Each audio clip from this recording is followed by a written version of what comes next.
안녕하십니까. 아돈노 경제 소우성입니다. 반갑습니다. 오늘 또 새로운 주제로 찾아뵙게 되었습니다. 자, 오늘 우리 주제는요, 우리는 왜 일본 여행을 쉽게 생각할까라는 겁니다. 여러분, 일본 여행 갔다 오셨죠? 안 갔다 와도 할 수 없고요. 근데 일본 여행을 언제 많이 가냐라고 물어보면 최근에 수능 끝나고 바로 간다 라는 말이 많고요. 또 제주도를 가는 거 대신에 일본 여행을 간다 라는 말을 많이 합니다. 그런데 생각해보면요, 제가 어렸을 때만 해도 일본이란 나라는 그런 나라가 아니었어요. 과히 너무 비싸서 갈 수 없고, 일본은 그냥 돈 벌러 가는 나라였다. 언제부턴가 우리가 일본에 놀러 가는 게 당연하게 됐고, 국내 여행과 일본 여행을 동급으로 여기는 시대가 존재했습니다. 그래서 이번 시간은 왜 그렇게 됐는지, 그리고 지금의 현상이 어떠한지 한번 알아보고 진행을 해보도록 하겠습니다. 자, 지금 우리나라 사람들이 2023년에 일본 여행을 얼마나 많이 갔는지를 보시면 됩니다. 거의 뭐 78만 명. 와, 한 달에 78만 명씩 가요. 그 말은 그냥 너 오늘 어디 갈냐? 일본 갈까? 요즘에 이제 그런 레벨이야. 우동 먹으러 일본 가는 레벨이에요. 진짜로. 그래서 정말로 한국인들이 어마어마하게 일본에 가고 있다라는 거예요. 자, 그런데 지금 일본 여행을 쉽게 생각하는 이유는 여러 가지가 될 수 있겠는데요. 일본의 물가를 한번 생각을 해보자고요. 제가 어렸을 때까지만 해도 그랬더니 선생님 너무 오래된 티 내는 거 아닙니까? 에헤이, 그런 시절도 있었어요. 일본이 엄청 비싸서 놀러 갈 수 없었던 시절도 있었고, 일본 여행을 갔다 오신 분들이 최근에 그런 생각을 들 거예요. 일본이 너무 싸다. 일본이 싼 게 많구나 라는 거야. 근데 모든 게 싸냐? 그건 아니라는 거죠. 한번 보면 첫 번째, 비어.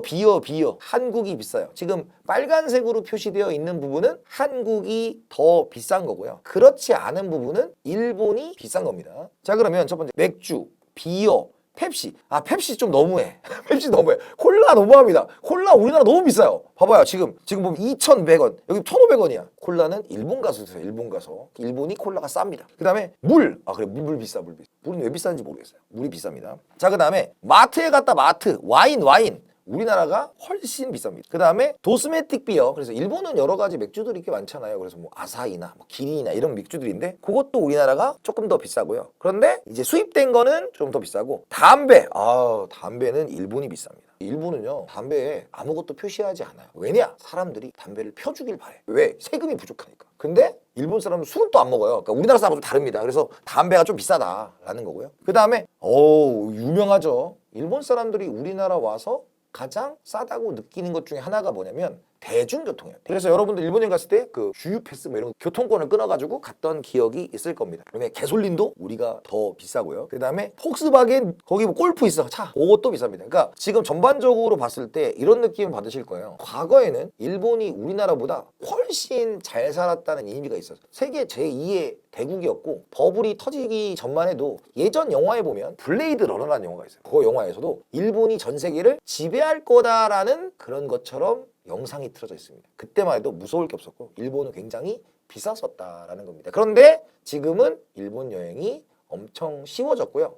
근데 이건 이렇게 생각할 수도 있어요. 일본이 싼 게 아니라 우리의 물가가 그만큼 많이 올라간다 라는 거예요. 여러분들, 응답하라 1988이라는 드라마 아세요? 거기 보시면 떡볶이가 100원, 월드콘이 막 300원. 근데 와, 떡볶이가 100원이면 진짜 좋은 거 아니에요? 그런데 생각을 해보세요. 떡볶이가 100원인데 월급이 30만 원. 어떤 느낌인지 알죠? 그런데 그 물가가 일본은 여전히 유지되고 있다. 그래서 많이 오르진 않았고, 일본이 이 정도에 있는 상태에서 우리가 따라잡고 있는 상태가 됐다라는 겁니다. 그래서 우리가 일본에 여행을 많이 가는 이유, 첫 번째, 우리의 물가와 일본의 물가가 별반 다르지 않고 우리의 물가가 훨씬 더 높은 수준에 있는 것들이 발견되었다는 겁니다. 자, 그런데 우리는 일본의 물가 상승률을 보면 좋아요. 여러분, 일본에요, 가보면 아시겠지만 일본은 우리나라랑 좀 다른 속성이 있어가지고 일본은 물건값을 잘 올리지 않습니다. 대신에 노동자들을 쥐어짰어. 근데 결론은 이제 1980년, 90년에 뭐가 있었다? 버블이 있었다. 그 이후에 일본이 잘 되려고 하는 시점마다 여러 가지 일들이 있었어요. 뭐 좀 잘 되려 그러면 지진 나고 후쿠시마, 좀 잘 되려 그러면 서프라임 목이 터지고 막 이런 식으로 있어서 일본이 이제 어느 순간에 사람들이 만성이 된 거예요. 물가가 오르지 않는다라는 인식을 가지게 되는 거죠. 그게 엄청 중요한 거예요. 왜? 여러분, 경제는요 기본적으로 인간의 심리작용입니다. 모든 사람이 경제가 안 좋을 거라고 얘기하면 정말 안 좋은 거고요. 모든 사람이 경제가 좋아질 거라고 생각하면 좋아지는 거예요. 그래서 우리나라에 문제가 발생하는 거죠. 왜? 지금 모든 사람들이 경제가 안 좋아질 거라고 생각하니까 그게 계속 유지됐던 거예요. 물가 상승률 보세요. 마이너스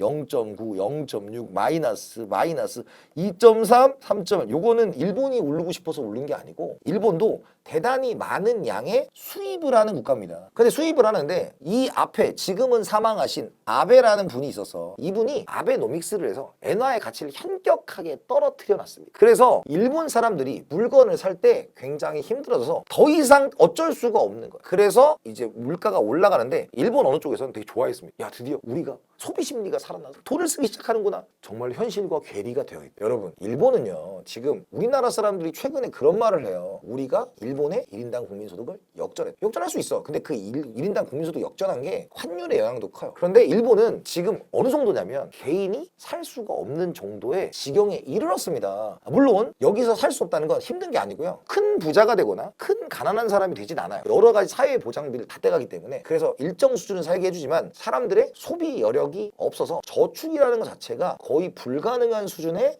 이르는 거죠. 아니, 모든 사람이 그런 거 아니고요. 사회의 대부분을 차지하는 중산층에 대한 이야기를 말씀을 드리는 겁니다. 그래서 이 물가가 안 올랐다는 것 자체, 그리고 플러스 우리가 물가가 올랐다는 것 자체가 일본 여행을 가게 만든 거예요. 그러니까 물가 상승률 보세요. 일본도 황금기가 있었어요. 1975년 불타올라 요때 이제 막 도요타 팔리고 소니 워크맨 나오고 막 하다가 요때 훅 꺼져서 봐봐요. 이 0이라는 숫자가 얼마나 중요하면 마이너스는 디플레이션. 경제에서 디플레이션이 발생한다는 건 대공황이에요. 그만큼 지금 여기에서 죽었다가 올라갔다가 꺼지니까 이제 사람들이 0에 수렴하는 물가가 되는구나 라고 느끼는 겁니다. 그만큼 물가가 0에 수렴했다는 건 경제가 좋아질 수 있는 가능성이 없다라는 거죠. 근데 생각해 보세요. 일본 물가가 오르지 않았다는 거는 좋은 것 같죠. 여러분들 우리나라 물가가 오르지 않는 게 좋을 것 같아요? 우리나라에서만 살면 사는 거 상관없어요. 근데 우리나라는 필연적으로 수입을 해야 되는 국가인데 우리나라 물가만 그대로고 나머지가 다 오르면 어떻게 돼요? 힘든 거죠. 그게 일본이에요, 여러분. 다 올랐어. 모든 나라가 다 올랐어요. 근데 일본만 오르지 않았다. 그 말은 뭐예요? 나만 그대로인가? 나만 멈춰있나? 우리는 더 이상 잘 사는 나라가 아닌가? 라는 좌절감까지 갈 수 있는 경우가 생겼다. 가장 바람직한 건 물가가 안정되는 게 아니라 세계의 추세와 유사하게 가야 되는 거예요. 그래야 우리가 삶의 질을 유지할 수 있다. 일본이 보여준다. 우리가 일본에 놀러 가는 이유가 뭐다? 일본이 싸니까예요. 게다가 생활비 지수를 보세요. 이제 우리나라가 역전했어. 우리나라는 더 이상 싼 나라가 아니에요. 거의 뉴욕 수준이에요. 뉴욕 수준. 뉴욕보다 조금 낮고 시드니, 런던, 베를린 이런 수준입니다. 그래서 우리가 막 엄청 잘 사는 느낌은 없지만 물가가 높다는 건 이런 느낌이죠. 우리나라에서 쓰는 돈이나 외국에서 쓰는 돈이나 별반 다르지 않다라는 느낌을 받는다는 건 그만큼 우리가 외국에 나가서 놀러 가기는 편안해졌다. 그만큼 한국의 위상이 높아졌다고 할 수도 있고요. 우리의 물가가 과도하게 높다라고 할 수도 있고요. 다만 우리의 물가가 올라가는 만큼 우리의 급여도 올라는 지금까지 갔어요. 뭐 충분한 수준은 아니더라도 좀 올라갔지만 여기서 조금 더 벗어나면 우리도 일본처럼 갈 수 있는 가능성이 높다라는 말씀을 드립니다. 자, 그래서 결론적으로 우리가 이제 경제에 관련된 얘기에서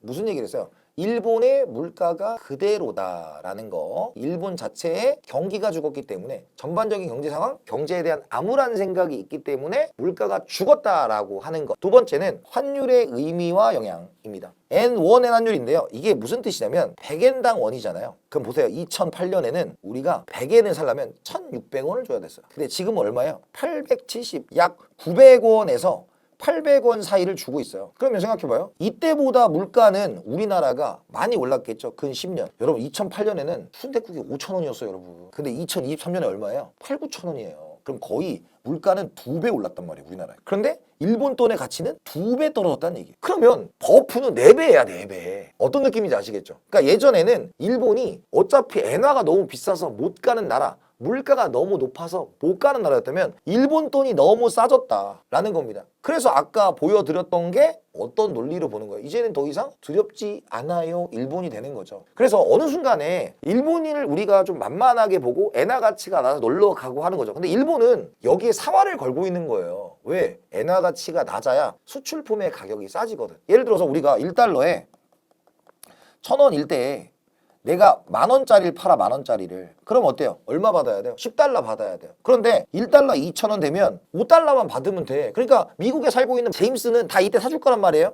그래서 일본이 아베가 당신의 머릿속에 있는 좌절감, 절망감, 물가가 오르지 않을 거라는 생각, 수출이 안 될 거라는 생각을 없애기 위해 산 거지만 결론적으로 그것 때문에 물가가 오른 것도 아니다. 그 결론은 이겁니다. 자, 우리가 일본 여행을 왜 갔느냐? 1. 우리의 물가가 오른 대신에 일본의 물가는 오르지 않았다. 2번. 우리가 일본 돈을 살 때 일본 돈의 값이 우리가 예전에 샀던 최대치보다 엄청나게 떨어졌다. 그러니까 돈도 싸고 물가도 싼 그런 나라가 됐기 때문에 일본을 여행 가게 된 것이다 라고 말씀드릴 수 있어요. 다만 우리는 이 강의를 통해서 알 수 있어야 됩니다. 우리도 대비하지 않으면 일본이 될 수 있다. 일본과 같아지지 않기 위해서 우리 나름대로의 경쟁력을 갖춰야 되겠다라는 말씀을 드리면서 여러분들에게 오늘 좋은 경험이 됐으면 합니다. 수고하셨고요. 아돈노 경제 이번 시간 마치도록 하겠습니다. 수고하셨습니다.